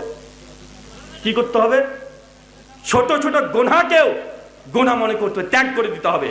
যদি গুনাহ থাকে, তোমার হৃদয়টা অন্ধকার জুলমাত দিয়ে পূর্ণ করে রেখে দিয়েছে, তোমার এই হৃদয়ের মধ্যে অন্ধকার আছে, আল্লাহ সুবহানাহু ওয়া তাআলা তোমার প্রতি এখন রাজি নেই, খুশি নাই, তুমি একটা পাপিষ্ঠ, আর আল্লাহ কোনো পাপিষ্ঠকে দিনের জ্ঞান, দিনের ইলম, দিনের নূর আল্লাহ দিবেন না। এটা যদি বিজ্ঞান দিয়ে ব্যাখ্যা করেন তবু ঠিক বুঝতে পারবেন। কেন জানেন? মানুষ যখন কোনো গুনাহ করে, পাপ করে, মানুষের মধ্যে অন্তরটা ভয়ের কাজ করে। করে কি করে না? করে কি করে না? একটা মানুষ যদি একটা মানুষকে হত্যা করে দিয়ে আসে, ও যতই বড় হত্যাবীর হোক না কেন, তারপরেও তার চেহারা দেখলে বুঝে যাবে এই লোকটা কোনো অন্যায় করেছে। বোঝা যায় কি যায় না? যখন মানুষ পাপ করে, গুনাহ করে, সেই সে মানুষের এই শরীর থেকে একটা ইয়ারডিনা হরমোন নিঃসরণ হয়। ও হরমোন যত ক্ষরণ হবে তত তার স্মৃতিশক্তির মধ্যে একটা প্রভাব পড়বে, প্রভাব পড়বে, পড়বে 100% পড়বে। কেন আপনি যখন আপনার কোনো কথা বারবার পড়াশোনা করেন না কেন, তারপরেও আপনার এই পড়ার কি পড়লেন এটা বুঝতে পারবেন না। দেখেন আপনি এখন এসে একটা খারাপ কাজ করে বাড়িতে চলে যান, বাড়িতে যখন চলে যাবেন, খারাপ কাজ, অন্যায় কাজ করেছেন, আপনার বন্ধু বলছে কিরে কোথায় যাচ্ছিস? আপনি বলছেন বাড়িতে যাবো, তারপর আপনার সঙ্গে কথা বলছে, আপনার কথা মাথায় ঢুকছে, কিন্তু কি বলছে এটা আপনি বুঝতে পারছেন না। এমন সময় হয় না ভাইজান? কখন? যখন টেনশন ফিল করেন আপনি, যখন আপনি ডিপ্রেশনে চলে যান, যখন ভয় কাজ করে, তখন আপনি সব দেখতে পাচ্ছেন, শুনতে পাচ্ছেন, কিন্তু কিছু মনে থাকে না। আছে না নাই? কথা বলেন। মানুষ যখনই গুনাহ করবে তার স্মৃতিশক্তি লোপ পেতে, কমে যেতে, এটা বাধ্য হবে। যে স্মৃতিশক্তি বৃদ্ধি পেতে চান, স্মৃতিশক্তি যদি বাড়াতে চান, একটাই ঔষধ, সেটা হচ্ছে গুনাহ থেকে দূরে থাকা, পাপ থেকে দূরে থাকা, দোয়া, জিকির, আজকার, তাসবিহ, তাহলিল বেশি বেশি করা। অন্তরের তৃপ্তি যখন চলে আসবে, মাইন্ড যখন ফ্রেশ থাকবে, আল্লাহর যখন ভয় চলে আসবে ভেতরে, গুনাহ অটোমেটিক দূরে চলে যাবে। আর গুনাহ যদি দূরে চলে যায়, অটোমেটিক উনি যা পড়বেন আপনার এটা স্মৃতিশক্তির মধ্যে একদম দ্রুত একদম আটকে যাবে। এটা আপনি করতে বাধ্য। 2, যুব সমাজ, একটা জিনিসকে মুখস্থ রাখার জন্য আরেকটা পরামর্শ, আজকে যেটা পড়লেন 24 ঘন্টার মধ্যে আরেকবার রিভাইজ দিতে হবে। কি বললাম? কি বললাম? 24 ঘন্টা। কারণ মানুষের এই স্মৃতিশক্তি নিউরন, যেটা মানুষের ব্রেনকে যে যা পড়ছেন এটাকে অ্যাটাক করে ধরে রাখে, এটা 24 ঘন্টা সচল থাকে ওই জিনিসটা। মানে আজকে যা পড়লেন ওই 24 ঘন্টার মধ্যে এই পড়াটা আপনার মুখস্থ থাকবে। আপনি চাইলে আপনি স্মরণ করে নিয়ে আসতে পারবেন। তো 24 ঘন্টা পার হয়ে গেলে একটু একটু একটু একটু ভুলতে শুরু করে দিবেন। তাই 24 ঘন্টার মধ্যে আরেকবার আপনাকে রিভাইজ দিতে হবে। কথা বুঝতে পারছেন? ইনশাল্লাহ। তাই যে কোনো বই একবার পড়লে এই বইটার কোথায় কি লেখা আছে অন্ততপক্ষে আপনি 2-1 বার হাত বোলালে আপনি বের করে দিতে পারবেন। কিন্তু আপনি পড়েছেন তো কিসের জন্য? শুধু মুখস্থ করার জন্য। মুখস্থ করে কোন রকম স্যারের কাছে গিয়ে মানে পড়েছেন, প্রাইভেটে গিয়ে পড়ছেন, পড়ে পড়ে পড়ে মুখস্থ মনে হচ্ছে একটু একটু হয়ে গেছে, স্যার পড়া ধরেন, স্যার পড়া ধরেন, ওই ঝুলে বলে দিয়েছেন, পড়া হয়ে গেল। কিন্তু আর আপনি এটা রিভাইজ দেন নাই, ভাই এই পড়া কি মুখস্থ থাকবে? আপনি তাৎক্ষণিক পড়া করে দিয়ে দিচ্ছেন। অনেক মায়েরা প্রশ্ন করে যে আমার ছেলেকে কিভাবে স্মৃতিশক্তি বাড়াবো, তো মায়েরা তারা নিজেরাও বুঝে না। কমপক্ষে পড়া মুখস্থ করার পরে 24 ঘন্টা পরে পড়া ধরেন, যদি বলতে পারে ওই পড়াটা ভুলবে না কখনো। কথা বুঝতে পারছেন? কখনো ভুলবে না। আর পড়াশোনা মুখস্থ করছে, প্রাইভেটে পড়ছে, প্রাইভেটে মুখস্থ করে সঙ্গে সঙ্গে দিয়ে দিচ্ছে, তো ভাই এটা কি হলো? কথা বলেন। এটা মুখস্থ থাকবে? আর থাকবে না। আল্লাহ সুবহানাহু ওয়া তাআলা আমাদের তরুণ সমাজকে তার স্মৃতিশক্তি তুমি বৃদ্ধি করে দাও।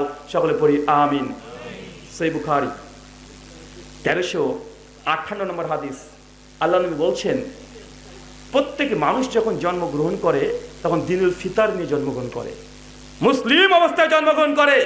পৃথিবীর কোন সন্তান চোর হয়ে জন্মগ্রহণ করে না, ধর্ষক হয়ে জন্মগ্রহণ করে না, ব্যভিচার হিসেবে সে জন্মগ্রহণ করে না, প্রতারক বাটপারে সে জন্মগ্রহণ করে না। আল্লাহ নবী তারপরে বলছে, তারপর তার পিতামাতা তাকে ইহুদি বানায়, অমুসলিম বানায়, তার প্রতিবেশী তাকে মূর্তি পূজারী, অগ্নি পূজারী বানায়। চাচা বলেন তো, একটা ছেলে সন্তান মেয়ে সন্তান নষ্ট হওয়ার জন্য আল্লাহ নবী কাকে দায়ী করেছে? বাপ মা, আর কাকে? প্রতিবেশী। ছোট্ট ভাতিজা 7-8 বছর বয়স, মানে তার ভাবি হয় যেহেতু, তার জন্য বলছে তোর মাকে অমক করি, একদম ডাইরেক্ট বলে দেয় খোলাখুলি, যা নিয়ে আয়, তোর মার সঙ্গে বিয়ে দিবি। কত কথা, নোংরা কথা ভাতিজার সামনেই বলে, আছে না নাই? আছে। এই ভাতিজা যখন বয়স হয়ে যাবে, 25-30 বছর বয়স হয়ে যাবে, চাচার যখন 60 হয়ে যাবে, চাচাকে বলবে এই তোর মাকে অমক করি এবার আমি। আছে না নাই কথা বলেন? কারণ যা দেখছে তাই শিখবে। কারণ আল্লাহ যখন সন্তানকে দুনিয়াতে পাঠিয়েছে, একদম সাদা ব্ল্যাঙ্ক কাগজ, সাদা পৃষ্ঠার মতো, ওর মধ্যে কোনো কিছু নাই। যা প্রতিবেশী দেখবে তাই সে এটাকে ডাউনলোড করতে থাকে, একদম ফ্রি থাকে। দোকানে গিয়েছেন, একটা মেমোরি কার্ড কিনেছেন 8 GB, ওই মেমোরি কার্ড একদম সাদা। এখন আপনি মেমোরি কার্ডের মালিক হয়ে গেলেন, এখন কি ডাউনলোড করবেন? পর্নোগ্রাফি ডাউনলোড করবেন, না সিনেমা ডাউনলোড করবেন, না আপনি কোনো ইসলামী ওয়াজ মাহফিল এগুলো ডাউনলোড করবেন? এটা আপনার উপরে নির্ভর করছে। যা মন আপনার, আপনি তাই এখন ডাউনলোড করতে পারেন। সন্তান সাদা কাগজের মতো, আপনি যা ইচ্ছা তাই ডাউনলোড করবেন, এটা আপনার দোষ। সন্তান ধ্বংসের পেছনে বাপ মার দোষ, নচেত আপনার লজ্জা লাগা দরকার আছে। 2 নম্বর, পিতার দায়িত্ব একটা কথা বলে দিই, সন্তানকে যখন প্রতিপালন করবেন, নিজ সন্তানের সামনে স্ত্রীর গায়ে জিন্দেগিতে হাত তুলবেন না। কি বললাম? কথা বুঝতে পারছেন? যতই রাগ হোক স্ত্রীর উপরে, ছেলে মেয়ের সামনে, স্ত্রীর সামনে কটু কথা বলবেন না। মানে তার মার সামনে, তার সন্তানের সামনে তার মাকে কটু কথা বলা যাবে না। রাগ হয়ে যাচ্ছে, মারতে মন চাইছে, স্ত্রীকে নিয়ে চলে যান বাড়ির পেছনে, মাথায় নিয়ে চলে যান। খারাপ বাজে কথা যা বলার দরকার বলেন, সন্তানের সামনে বলবেন না। কেন? সন্তানের সামনে বললেই এই অবস্থা যদি সে দেখতে থাকে, যারা সাইকোলজিস্ট তারা বলছে, এই সিন বারবার যদি সন্তান, ছোট্ট সন্তান, কাঁচা সন্তান দেখে, এই সন্তান ডিপ্রেশনে ভুগতে পারে। আপনি জানেন? আপনি তো জানেন না। আপনি না বিজ্ঞান জানেন, না সাইকোলজি জানেন, না ইসলাম জানেন, না পরিবারকে চিনতে পেরেছেন, কিছু জানেন না। তো আপনার সন্তান নষ্ট হলে তো কার সন্তানটা নষ্ট হবে? 3 নম্বর, মায়ের দায়িত্ব কি জানেন? এঁটেল মাটি বুঝেন? এঁটেল মাটি, এঁটেল মাটি বোঝা যায় না? একটা মাটি, এঁটেল মাটি নিয়ে আসবেন, ওই মাটি দিয়ে দেখবেন মানুষ পানি দিয়ে ভিজিয়ে ওই মাটি থেকে কেউ ঘোড়া তৈরি করছে, কেউ পুতুল তৈরি করছে। আছে না নাই কথা বলেন? আছে না ভাইজান? কেন? মাটিতে নরম আছে, যা ইচ্ছা তাই তৈরি করতে পারবে। কিন্তু মাটি যদি শক্ত হয়ে যায়, পারবেন? আর মাটিকে ওইরকম করে আপনি নেড়ে নেড়ে তৈরি করতে পারবেন না। সন্তানের বয়স যতক্ষণ 7 পর্যন্ত আছে, 10 পর্যন্ত আছে, এই সন্তানকে পিতামাতা যাইভাবে চাই সেইভাবে প্রতিপালন করতে পারবে। বয়স যদি 10 পার হয়ে যায়, এই সন্তানকে যতই বাপ মা টাইট করার চেষ্টা করুক না কেন, সন্তানকে টাইট করতে পারবে না। নবী এই জন্য বলেছে, আবু দাউদ 470 নম্বর হাদিস, 7 বছর বয়স হয়ে গেলে ছেলেকে নামাজের আদেশ করো। 10 বছর হয়ে যাবে, এই ছেলেকে না শুনলে তার পিটাতে হবে। কথা বুঝতে পারছেন? কারণ এই ছেলেটা একটা এঁটেল মাটির মতো, যেমন ছোট্ট আছে, যেইভাবে প্রতিপালন করতে চাইবেন, যা তৈরি করতে চাইবেন, এই ছেলেকে বাপ মা তাই তৈরি করতে পারে। কিন্তু বাপ মা যদি দায়িত্বহীনতার পরিচয় দেয়, মা যদি ছেলেকে বলছে তুই পড়তে বস, আর মা এই ঘরে টিভি নিয়ে বসে আছে, টিভি দেখছে, আর ছেলের দিকে গল্প করছে, এই ছেলে কি করবে? কথা বলেন? মা তো টিভি নিয়ে ব্যস্ত, মা তো ছেলেটাকে পড়তে বসতে বলে, মা পাড়ার মেয়েরা আছে, মেয়েদের উকুন বাঁচতে ব্যস্ত হয়ে গেছে, পাশের বাড়ির গীবত করতে ব্যস্ত হয়ে গেছে, কার সংসারে কি চলছে এটা উকিমারি দেখতে এসে ব্যস্ত হয়ে গেছে।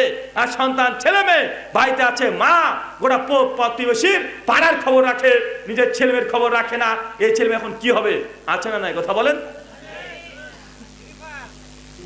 Free fire.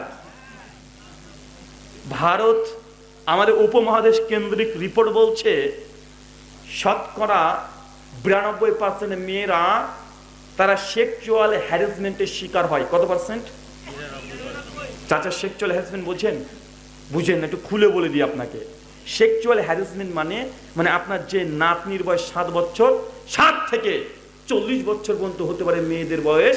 এই 7 থেকে 40 বছরের মেয়েদেরকে সেক্সুয়াল হ্যারাসমেন্ট মানে রাস্তাতে আপনার মেয়ে যাচ্ছিল, আপনার মেয়েকে কোনো ছেলে খারাপ জায়গাতে স্পর্শ করেছে, বাসায় চলে আপনার মেয়ে যাচ্ছে, হতে পারে আপনার মেয়ের নিতম্বকে হাত লাগিয়ে দিয়েছে, সিটে বসে আছে গাড়িতে, তার গাকে ঘষাঘষি করছে, এইভাবে এটাকে বলা হয় সেক্সুয়াল হ্যারাসমেন্ট। মানে ডাইরেক্ট ধর্ষণ না, ধর্ষণের বিভিন্ন রকমের ইঙ্গিত, আকার, তাকানো, প্রস্তাব দেওয়া, এগুলো করছে। শতকরা 92% মেয়েরা সেক্সুয়াল হ্যারাসমেন্টের শিকার হয়েছে। কত পার্সেন্ট? মানে এলাকাতে যদি 100টা মেয়ে থাকে যার বয়স 7 পার হয়ে গেছে, একদম 40 বছর পর্যন্ত পরিসংখ্যান এলাকায় যদি 100টা মেয়ে থাকে, জেনে রাখবেন 92% মেয়েদেরকে এরকম করা হয়েছে। আপনার মেয়ের বয়স কত? এবার দেখেন, আপনার মেয়েকেও করেছে, বিশ্বাস করে আপনি করেছে, কেউ একজন করেছে, আপনি বিশ্বাস করেন। আপনি মনে করছেন যে আপনি দোকানে ব্যবসা করছেন, মা রান্না করতে ব্যস্ত, বাড়িতে টিউশন মাস্টার চলে এসেছে পড়াচ্ছে, আলাদা ঘরে টিউশন মাস্টার পড়াচ্ছে, মেয়েটার বয়স 15, 2 ঘন্টা 3 ঘন্টা করে প্রতিদিন পড়ায়। কি ভাবছেন? কি মনে করছেন? এই শিক্ষক যিনি এসেছেন উনি ফেরেশতা জিবরিল, হ্যাঁ? আর আপনার মেয়ে হুর, যে ফেরেশতা জিবরিল কাজ করবে এরকম মনে করছেন? যেসব মেয়েরা সেক্সুয়াল হ্যারাসমেন্ট হয়েছে তাদের কাছে প্রশ্ন করা হয়েছে, পরিসংখ্যান নেওয়া হয়েছে, জীবনে প্রথম এই মেয়েদেরকে সেক্সুয়াল হ্যারাসমেন্ট মানে মেয়েদের যৌনাঙ্গে হাত দেওয়া, শরীরে হাত দেওয়া, বাজে প্রস্তাব দেওয়া, এই ধরনের কারা করেছে? পরিসংখ্যান অবাক হয়ে যাবে রিপোর্ট শুনলে। মেয়েদের অধিকাংশ বলছে তাদের কাজিন, নিকটীয় আত্মীয়রা প্রথম তাদের এই শরীরে বাজে একটা হাত লাগিয়েছে, থাবা দিয়েছে। কে? মামাতো ভাই, চাচাতো ভাই, খালাতো ভাই, প্রতিবেশী ভাই, স্কুলের শিক্ষক, প্রাইভেট টিউটর, নিজের দুলা ভাই, বাপের বন্ধু। এটা হচ্ছে আপনার মেয়েকে বাজেভাবে হাত টাচ করেছে। আপনার মেয়ের গোপন জায়গা, সিক্রেট পার্টস, যেগুলো যৌন উত্তেজনা পায়, এই জায়গাতে কারা হাত দিয়েছে বুঝতে পারছেন? আপনার মেয়েকে তো শিক্ষা সফরে পাঠিয়েছেন কক্সবাজারে, 14 জন মেয়ে আর 28 জন ছেলে শিক্ষা সফরে গেছে। কি শিক্ষা নিয়ে এসেছে বুঝতে পারছেন?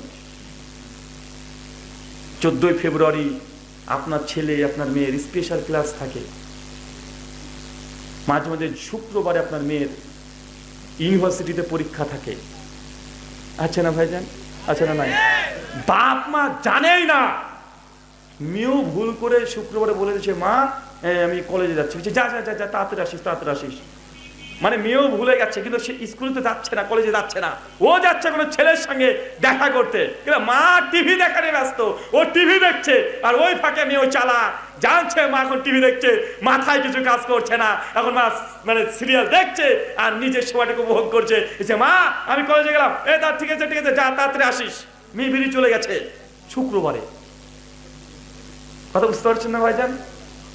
মা আর বাপ যদি দায়িত্বহীন হয়ে যায়, জেনে রাখবেন আপনার মেয়েকে কে যে ধর্ষণ করে দিয়েছে, আপনার যে মেয়েটা বাড়িতে আছে সে ধর্ষিতা হয়ে গেছে। আপনার মেয়ে লজ্জায় বলতে পারেনি, কেন? সে এমন ব্যক্তির হাত দিয়ে ধর্ষণ হয়ে গেছে যে মামাতো ভাই, চাচাতো ভাই, দুলা ভাই, প্রাইভেট টিউটর, তা সে বাজে ব্যবহার করেছে। আপনার মেয়ে মুখ ফুটে আপনাকে ভয়ে বলতে পারেনি, লজ্জায় বলতে পারেনি, কিন্তু মেয়েটা অলরেডি ধর্ষিতা হয়ে গেছে। আমার এই কথা মেয়েরা যারা এসেছে তাদেরকে জিজ্ঞাসা করেন, তারাই সাক্ষী দিবে যে তাদের এই শরীরে বাজেভাবে প্রথম হাতটা কে দিয়েছে। রিক্সা চালক হাত দিতে যায় না, কারা দেয়? যাদের সঙ্গে আপনার মেয়ে মেলামেশা করে, যাদেরকে আপনি মনে করেন অভিভাবক, এটা আমার মামাতো ভাইয়ের সঙ্গে পাঠিয়ে দিচ্ছেন রাজশাহী ইউনিভার্সিটিতে পরীক্ষা দিতে, মামাতো ভাই তার আপন এই বোনকে আগে এইভাবে স্পর্শ করে দিয়েছে। কথা বুঝতে পারছেন? যেসব মেয়েরা এসেছে তারা সাক্ষী দেবে যে আমি যে কথাটা বলে গেলাম এই কথা বাস্তবতা আছে না নাই, আপনি উড়িয়ে দিতে পারেন না। আরটা রিপোর্ট শুনে নেন, এটা তো মেয়ের রিপোর্ট। শতকরা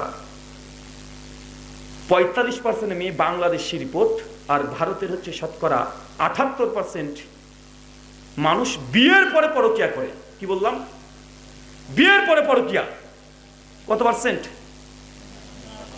লাগভাগ 50% ধরে নেন, এলাকাতে যদি 100টা দাম্পত্য থাকে, বিয়ে করেছে, মেয়েটা 3টে ছেলেও আছে, ছেলেটা 2টো ছেলেও আছে, তারপরেও বিয়ের পরে আবার এই স্বামী স্ত্রী দুজনই অন্য কোনো ছেলের সঙ্গে বা মেয়ের সঙ্গে পরকীয়ায় লিপ্ত আছে। কথা বুঝতে পারছেন না ভাইজান? ভাই, আপনার বউ আবার প্রেম করছে, পরকীয়া বললে কথাটা বুঝতে পারছে না, ভদ্র হয়ে যাচ্ছে। ভাই, আপনার স্ত্রী যাকে নিয়ে আপনি রাত্রিবেলাতে বেডে থাকেন, যাকে নিয়ে সুখ দুঃখের কথা বলেন, যার জন্য আপনি সমস্ত কিছু করছেন, আপনার স্ত্রী সে অন্য কোনো ছেলের সঙ্গে প্রেম করছে। ভালো লাগছে শুনতে? এবার এটা করছে, আপনি বিশ্বাস করেন ও করছে। যদি আপনি এটা বিশ্বাস করতে না চান, একটু ট্রাই করবেন, বুঝতে পারবেন। আপনি কি ট্রাই করবেন? আপনিও তো করছেন একটা মেয়ের সঙ্গে, এ নিজেই করছে আরেকজনের সঙ্গে। মেয়েদেরকে প্রশ্ন করা হয়েছে, বিবাহিত মেয়েদেরকে যারা পরকীয়ায় লিপ্ত, তাদের পরিসংখ্যান তাকে জিজ্ঞাসা করেছে যে আপনি বিয়ের পরে বাচ্চা আছে, তারপরে পরকীয়া কেন করছেন, কারণ কি, কেন? প্রত্যেকটা মেয়ের একটা কমন অভিযোগ আছে, 2টা। এক, স্বামী, শাশুড়ির জন্য কখনো মেয়েরা পরকীয়া করে না। স্বামী যদি ভালো হয়, শাশুড়ি যদি দাজ্জাল হয়, ওই স্বামী ভালো যদি হয়, জঙ্গলে মেয়েটা সংসার করতে পছন্দ করে, তাও ভালো, শাশুড়ির সঙ্গে কিচ্ছু যায় আসে না। মেয়েটাকে জিজ্ঞাসা করছে, মেয়েদেরকে অধিকাংশ পরকীয়া, কেন পরকীয়া করছেন আপনি, কেন? কমন অভিযোগ যে স্বামীর আমাদেরকে সময় দেয় না, এটা কমন অভিযোগ। আপনি গার্লফ্রেন্ডকে যতটা সময় দেন, স্ত্রীকে দেন? হ্যাঁ, গার্লফ্রেন্ডকে বিয়ের আগে কতবার আই লাভ ইউ বলেছেন? স্ত্রীকে বিয়ের পরে 20 বছর হয়ে গেলে কতবার বলেছেন?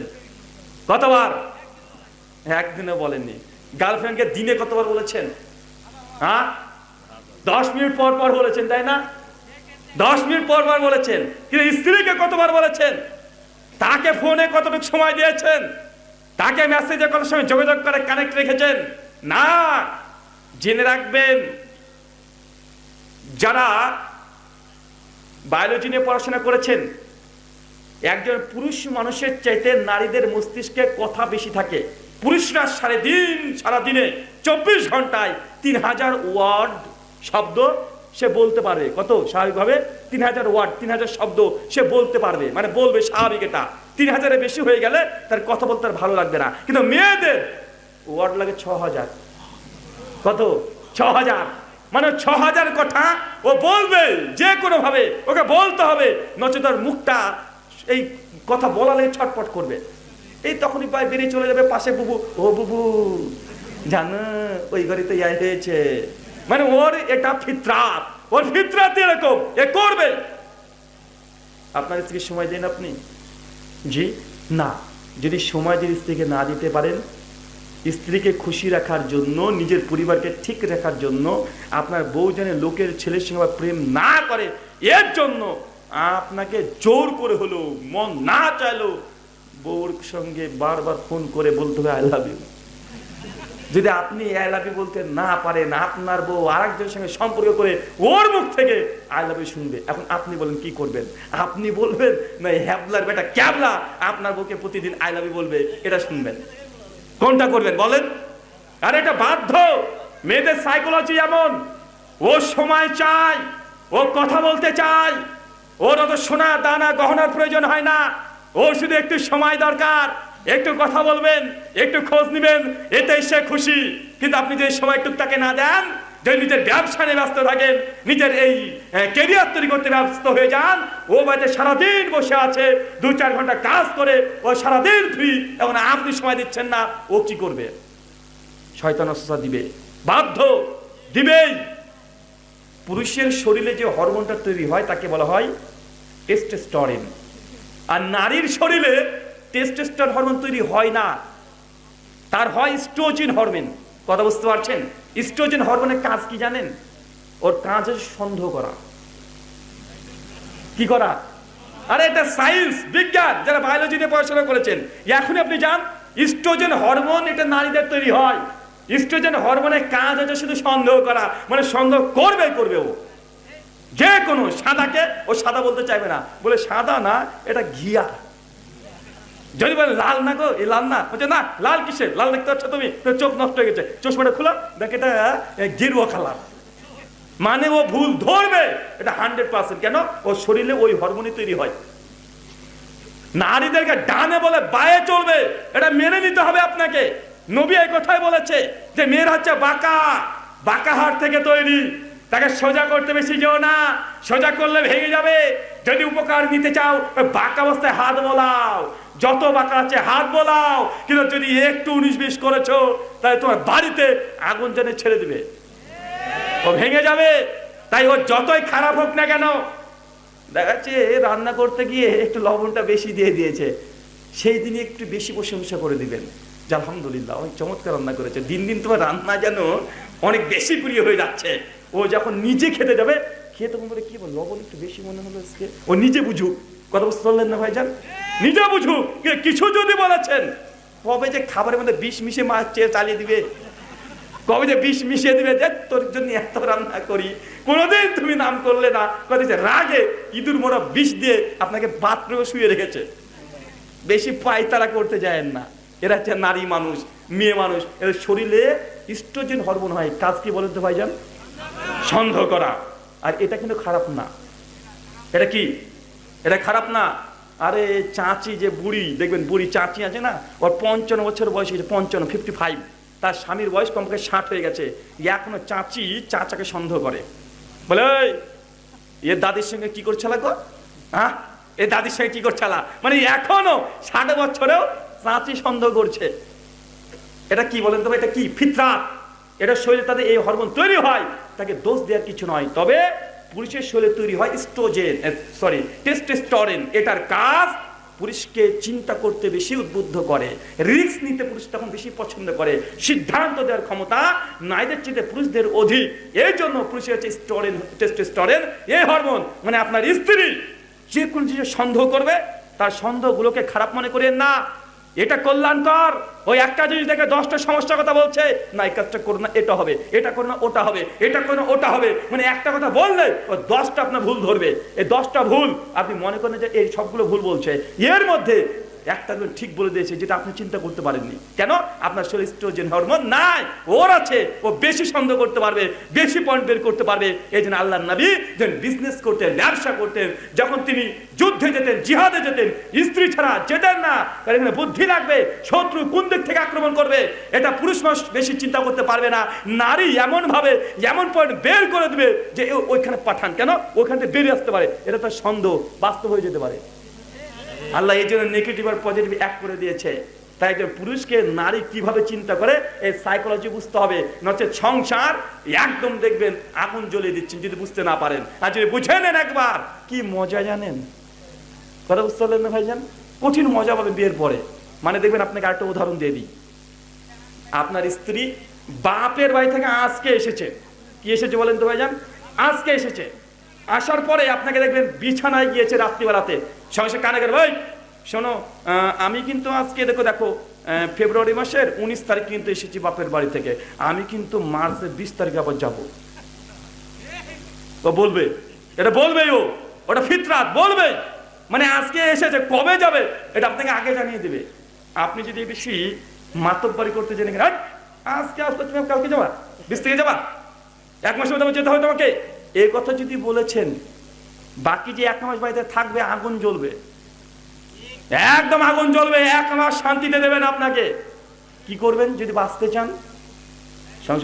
এই আজকে কয় তারিখ? 18 তারিখ। ও কয় তারিখে যাবে? 19 তারিখ। ও 19 তারিখে যেও না, 15 তারিখে যেও। আর এক কাজ করো, আমি ভুলে যাবো হয়তো, দেখো 500 টাকা, এই 500 টাকাটা রেখে দেয়, যাওয়ার সময় মায়ের জন্য সামনে ঈদ আসছে, একটা শাড়ি কিনে নেবে, আমি মনে থাকবে না, এই 500 টাকা রেখে দাও, হাতে ধরিয়ে দেন। দেখেন একদম 1 মাস আপনার যা খেদমত করবে, যা আপনাকে ভালোবাসা দিবে, যেইভাবে শান্তিতে রাখবে, ভাববেন যে প্রতিদিন বাসরাত হচ্ছে আপনার, মানে এত শান্তিতে দিবে। তারপরে কি হবে? ওই 20 তারিখ পার হয়ে যাবে, ঈদ পার হয়ে যাবে, তারপরে তার মনে থাকবে না। কিন্তু জেদ করতে বেশি পছন্দ করে। কি কথা বলেন? ও পাওয়ার চাইতে জেদ করতে বেশি পছন্দ করে। এটা নারীদের ফিতরাত, মেয়েদের ইস্ট্রোজেন হরমোন, জেদ করতে জেদ করায়। কিন্তু যদি না পায় সমস্যা নাই, জেদ করবে। যখন জেদ করছে বলবেন 2 + 2 = 5। 5।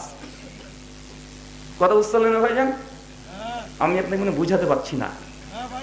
মেয়েদের সাইকোলজি বুঝতে হবে, কারণ এটা সংসার বাস্তবতা।